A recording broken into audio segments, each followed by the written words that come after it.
రాకాలోకంకి స్వాగతం. ఈ కంటెంట్ మీకు నచ్చినట్టయితే లైక్ చేయండి, మీ బంధుమిత్రులకి షేర్ చేయండి. ఇప్పటివరకు సబ్స్క్రైబ్ చేసుకోకపోతే సబ్స్క్రైబ్ బటన్ని నొక్కండి, అదేవిధంగా బెల్ ఐకాన్ని కూడా నొక్కండి. మిత్రులారా, అమెరికాకి సంబంధించినటువంటి జాతీయ గూఢచర్య విభాగపు director of national intelligence, DNI అంటారు.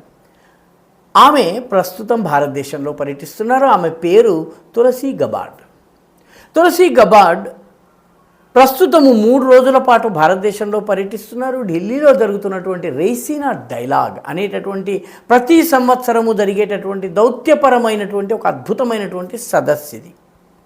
ఈ సదస్సులో మాట్లాడేందుకు ఆమె వచ్చారు. ఈ వచ్చిన సందర్భంగా అక్కడ ప్రసంగించారు. ఆ తర్వాత ప్రధానమంత్రి నరేంద్ర మోదీని కలిశారు.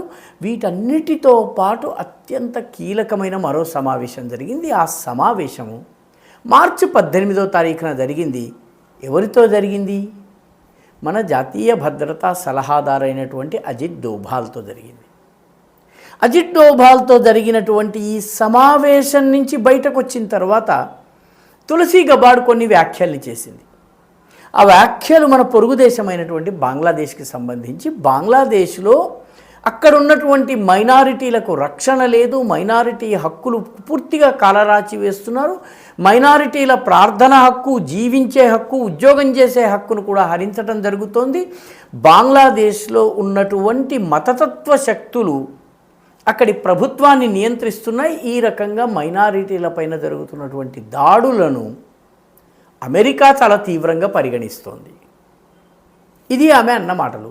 మైనారిటీలు అని ఆమె అన్నటువంటి వ్యాఖ్యలో అక్కడ ఉన్నటువంటి హిందువులు, చిట్టగాంగ్ హిల్ ట్రాక్లో పెద్ద సంఖ్యలో ఉండేటటువంటి బౌద్ధులు, అదేవిధంగా బంగ్లాదేశ్లోని వివిధ ప్రాంతాల్లో ఉన్నటువంటి కొద్దిపాటి మంది క్రిస్టియన్లు, వీళ్లపైన ఘోరమైనటువంటి అత్యాచారాలు జరుగుతున్నాయి. ముఖ్యంగా ఆగస్టు 5, 2024న షేక్ హసీనా వాజద్ దేశాన్ని వదిలేసి భారతదేశంలో శరణుజొచ్చిన తరువాత అక్కడ అధికారంలోకి ఇస్లామిక్ శక్తులు వచ్చాయి.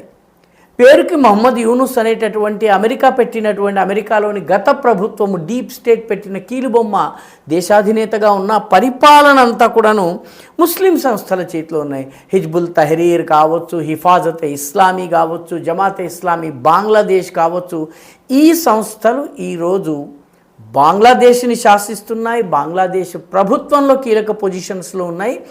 మాట విననటువంటి అధికారులపైన వీళ్ళు ఇష్టారాజ్యం చెలాయిస్తున్నారు, దమనకాండ చెలాయిస్తున్నారు. తులసి గబార్డ్ ఈ వ్యాఖ్య చేసింది. అందున అజిత్ డోభాల్తో సమావేశం తరువాత చేసేసరికి అజిత్ డోభాల్ ఇచ్చినటువంటి సమాచారం ఆధారంగానే ఈమె వ్యాఖ్యలు చేశారా అన్నటువంటి కంగారు బంగ్లాదేశ్లో మొదలైంది. బంగ్లాదేశ్లో ఒక్కసారిగా కుదిపినట్టుగా అయింది. అమెరికాకి సంబంధించినటువంటి intelligence chief, director of national intelligence ఇంత మాట అనడము, ఇది మహమ్మద్ యూనుస్ ప్రభుత్వానికి చాలా పెద్ద షాక్. పైగా అజిత్ డోభాల్ ఇచ్చినటువంటి సమాచారంలో 1974లో బంగ్లాదేశ్లో, అంటే 71లో బంగ్లాదేశ్ ఏర్పడింది, 74లో జనాభా లెక్కలు జరిపితే 13.5% హిందువులు ఉండేవారు. నిజానికి దేశ విభజన సమయంలో 24% హిందువులు ఉండేవాళ్ళు. వాళ్ళు చాలా తగ్గుతూ 1974 నాటికి 13.5కి వాళ్ళు తగ్గారు. ప్రస్తుతము 8 నుంచి 9% ఉన్నారని చెప్పి కొన్ని లెక్కలు చెప్తున్నాయి. కానీ వాస్తవానికి వాళ్ళ సంఖ్య 6% కన్నా తక్కువ ఉంది. ఈ విషయాలన్నీ కూడా తులసి గబార్డ్ ప్రస్తావించేసరికి కీలకమైనటువంటి సమాచారం అంతా కూడాను ఆయన దగ్గర నుంచి వచ్చిందని ఇప్పుడు బంగ్లాదేశ్ కంగారు పడుతోంది. బంగ్లాదేశ్లో ఉన్నటువంటి ప్రభుత్వంలో ఉన్నటువంటి వాళ్ళు కలవరపడుతున్నారు. తులసి గబార్డ్ చేసినటువంటి వ్యాఖ్యల్ని ఎలా తిప్పికొట్టాలి, దీనికి ఏం సంజాయిషి ఇవ్వాలి, ఎలాంటి జవాబు ఇవ్వాలి వాళ్ళకి అర్థం కావటం లేదు. ఎందుకంటే ఈ ప్రభుత్వం ఇప్పటికే బంగ్లాదేశ్లో ఉన్నటువంటి మైనారిటీల విషయం మాట్లాడింది, డొనాల్డ్ ట్రంప్ కూడా మాట్లాడారు. అంతేకాకుండా ఇప్పుడు ఉన్నటువంటి ప్రభుత్వం బైడెన్ యొక్క డీప్ స్టేట్ విధానాలని పాటించటం లేదు. బంగ్లాదేశ్కి అన్ని రకాల సహాయ సహకారాలని, ఆర్థిక సహాయంతో సహా అన్నిటినీ నిలుపు చేశారు. పర్యవసానంగా బంగ్లాదేశ్లో ఇప్పుడున్నటువంటి పాలక వర్గం మహమ్మద్ యూనుస్ కావచ్చు, అతనితో ఉన్నటువంటి జమాతే ఇస్లామీ, హిఫాజతే ఇస్లామీ, ఇటువంటి సంస్థలు ఏవైతే ఉన్నాయో ఈ సంస్థల నాయకులందరూ కూడాను fish out of the water, నీళ్ళ నుంచి బయటకు వచ్చిన చేపల్లా కొట్టుకుంటున్నారు. ఏం చేయాలన్నది తెలియదు. నిజానికి మహమ్మద్ యూనుస్ చాలా హడావుడిగా తన విదేశ వ్యవహారాల అడ్వైజర్ అయినటువంటి మహమ్మద్ తౌహీద్ హుస్సేన్ తోటి సమావేశమయ్యారు. సమావేశమై తులసి గబార్డ్ స్టేట్మెంట్ వల్ల కలుగుతున్నటువంటి అంతర్జాతీయంగా కలుగుతున్నటువంటి నష్టము, దీన్ని ఎలా తగ్గించాలన్న విషయంలో చర్చలు జరిపారు.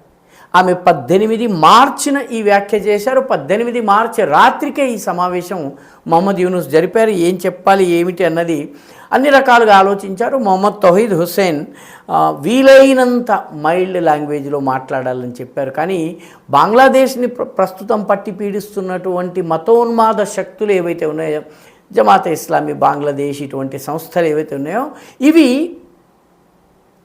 చాలా హార్డ్ లైన్ తీసుకుని గట్టిగా ఆమెని విమర్శించాలి, భారతదేశం అబద్ధాలు ప్రచారం చేస్తుందని చెప్పాలని చెప్పి ఒత్తిడి తీసుకొచ్చారు. చివరికి మహమ్మద్ యూనుస్ ఈ ఒత్తిడికి తలొగ్గి ఆ వ్యాఖ్యలు చేశారు. కొంత కఠినంగా పరుషంగా కనిపించే వ్యాఖ్యలు చేశారు. కానీ అమెరికా కోపము బంగ్లాదేశ్కి ఎంత నష్టమో మహమ్మద్ యూనుస్కి అర్థమవుతుంది. అందుకని ఆయన తక్షణము టర్కీతో మాట్లాడారు. టర్కీతో ఎందుకు మాట్లాడారు? టర్కీ నేటోలో ఉన్న సభ్య దేశము. నేటోలో సభ్య దేశమే కాకుండా అమెరికాతోటి అత్యంత సన్నిహితంగా ఉంటున్నటువంటి ముస్లిం దేశాల్లో టర్కీ ఒకటి. కాబట్టి టర్కీ ద్వారా అమెరికన్ ప్రభుత్వాన్ని ప్రభావితం చేసేందుకు, విధాన నిర్ణేతల్ని ప్రభావితం చేసేందుకు, ముఖ్యంగా ట్రంప్ అడ్మినిస్ట్రేషన్కు బంగ్లాదేశ్ వెర్షన్ వినిపించేందుకు ఇప్పుడు యూనుస్ ప్రయత్నం చేస్తున్నారు. మాట గట్టిగా మాట్లాడారు. కానీ వాస్తవానికి తోక ముడిచిన తరువాతే, తోక 2 కాళ్ళ మధ్య పెట్టుకున్న తర్వాతే భౌభవ్ అన్నారు. అందుకని ఇప్పుడు ముందు ట్రంప్ని చల్లబరిచేందుకు ఏ మార్గం ఉందని ఆలోచిస్తే పాకిస్తాన్ ద్వారా వెళ్ళే పరిస్థితి లేదు, సౌదీ అరేబియా మాట్లాడే పరిస్థితిలో లేదు. ఇప్పుడు మాట్లాడాలంటే ఒక తుర్కీయే ఉంది. తుర్కీయే ద్వారా వెళ్ళేటటువంటి ప్రయత్నం చేస్తున్నారు. మొత్తం మీద అజిత్ దోభాల్కి, తులసి గబార్డ్కి జరిగినటువంటి ఒక సమావేశం, ఆ సమావేశం తర్వాత ఆమె బంగ్లాదేశీ హిందువుల గురించి, మైనారిటీల గురించి చేసినటువంటి వ్యాఖ్యలు మహమ్మద్ యూనుస్ ప్రభుత్వంలో ఎనలేని కలవరాన్ని కలిగిస్తున్నాయి. దీన్ని ఎందుకంటే ఇదివరకు బైడెన్ ప్రభుత్వం ఉన్నప్పుడు అన్ని రకాల సహాయ సహకారాలు అందినాయి. ట్రంప్ ఇప్పటికే ఆపడమే కాకుండా బంగ్లాదేశ్ ప్రభుత్వానికి ఇప్పటికే కొన్ని హెచ్చరికలు కూడా జారీ చేశారు. కాబట్టి ఈ పరిస్థితిని ఎలా తట్టుకోవాలి, ఎలా ఎదుర్కోవాలి అన్నది మహమ్మద్ యూనుస్ ప్రభుత్వం ముందున్నటువంటి అతిపెద్ద ప్రశ్న. బహుశా ఇవన్నీ ఊహించే ఆయన మాకు 4000 కిలోమీటర్ల సరిహద్దు భారత్తో ఉంది, భారత్తో శత్రుత్వం ఉండేటటువంటి ప్రసక్తి లేదు, భారత్తో దోస్తీ చేయడం తప్ప మాకు వేరే మార్గం లేదన్నటువంటి వ్యాఖ్య కొద్ది రోజుల క్రితమే చేశారు. కానీ మైనారిటీలపైన దాడులు మాత్రము యథావిధిగా కొనసాగుతున్నాయి. గబార్డ్ స్టేట్మెంట్ తరువాత బంగ్లాదేశ్ ప్రభుత్వం ఎలా రియాక్ట్ అవుతుంది అన్నది మనము చూడాల్సింది.